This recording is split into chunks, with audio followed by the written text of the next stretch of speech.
Hey everybody!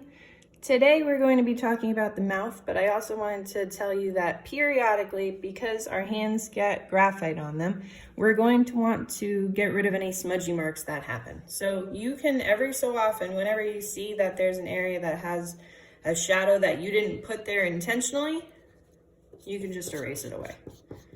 All right, don't go crazy with this. One thing that you can do when you are shading to make sure that that's not going to happen is underneath your hand you could just put an extra piece of paper, so that way the oils from your hand won't drag the graphite around, and smudging won't happen as much. Okay, so again, don't go crazy with erasing your shadows. I just noticed at the end of my last video that I had a pretty sizable shadow right above the eyebrow here because I keep wiping in that direction. So I just wanted to get rid of that before we start today. So if you remember from our first diagram, in order to figure out where the mouth goes, we need to first create our lines. So kind of a box in the way of my drawing here, but underneath the nose, we need those two lines that break up this area into 3 equal sections. None of the lines that you make as guiding lines for your work should be dark. So these lines are both lines that I feel like I could comfortably erase without impacting my work. And all 3 spaces are completely even. Okay, if you want to check this, again, go back to your pencil, line up your eraser or your pencil point, it doesn't matter, with the section that you want to measure. And then when I place that in the other sections, I can see that I've made those 3 sections even.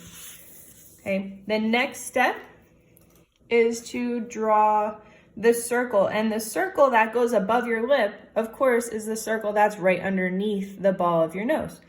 So again, before we draw, we look at ourselves in the mirror, like I have been this whole time, and we go around and around and around and around and around. And once you feel comfortable, that's when I want you to put down your circle. Now, I understand that this might not be a circle for everybody, but it's not going to be this, which is what a lot of people like to draw when they're starting to draw. And then they make, that the middle of the line. So this is the bottom of the nose, and there's those 2 lines there. Nobody actually has those lines there because that's typically where there's a highlight or a lighter area here and here.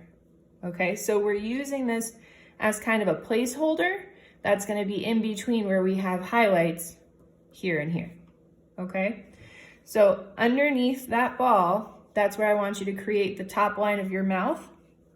Just like with the bottom of our ball and creating our nostrils, we go back and forth and back and forth and back and forth before we create our lines. So when I'm doing this, I'm looking at myself in the mirror and I'm finding I don't want my lips to be too big.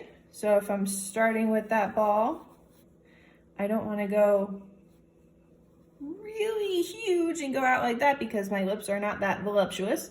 They're going to be a little bit more subtle. Okay, so maybe try this out on a separate sheet of paper so that way you can test which one looks more like you. And those aren't the only 2 options. It's just helpful to see how far up you want to go on the side of that ball. Okay, so going back and forth and back and forth is going to help me before I create the line that then comes out and down. On the other side, I do the same. And then for the center line of my mouth, when I close my mouth, I do not have a very exaggerated middle line. My middle line is very straight. But when you're creating yours, you want it to have a little bit of a curve because nobody's lips are completely straight. And this may not look exactly like you. I want you to draw what you're seeing in the mirror. So don't just copy what I'm doing here.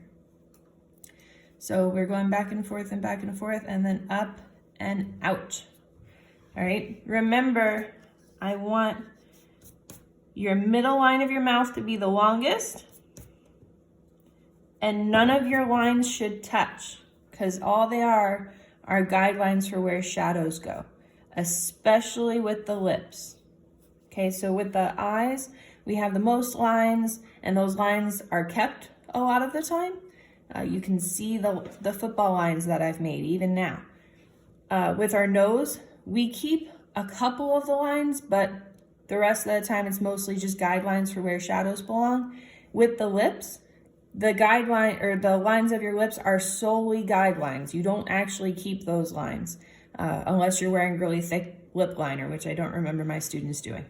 So once you have that middle line of the mouth, make sure that it extends to the center of the eye, like we discussed in the diagram. And I had a couple people post in their comments that they didn't feel as though their mouth was that big. I'm talking also about the shadow next to your lips. So when your lips are closed and you're looking at that little dark shadow on either side, that's the part that should extend to the sides. But nobody has lips that end evenly with their nose. If you do, you might be making a face in order to make that happen, or you might be ignoring the shadow that you're seeing on the sides. All right? If you do that, it's going to make you look probably younger than you are. It might make you look a little bit like a toddler, or it might make you look like you're making a kissy face, depending on how tall you've made your lips. Okay? Now, I want you to look in the mirror before you create your bottom lip. Some people have a larger bottom lip than their top. I do, but it's not that much larger. So I'm gonna leave the amount of space I think I need to create my bottom lip. And I'm creating the shadow that exists directly underneath my bottom lip. Okay, for me, I have, there's a couple ways that you could draw a lip here. If you're just thinking about that bottom circle, you could have a bottom lip that just simply rests on that line. You could have one that comes down a little bit further and is affected by having the circle there. You could have one that's really affected by having the circle there. It really depends on you. I'd say that mine is kind of the second choice in these. So when I'm creating my lips, there's gonna be a little bit of a bump, but not a very obvious one, okay? So again, I go back and forth, back and forth, back and forth, out and up. Back and forth, back and forth, back and forth, out and up.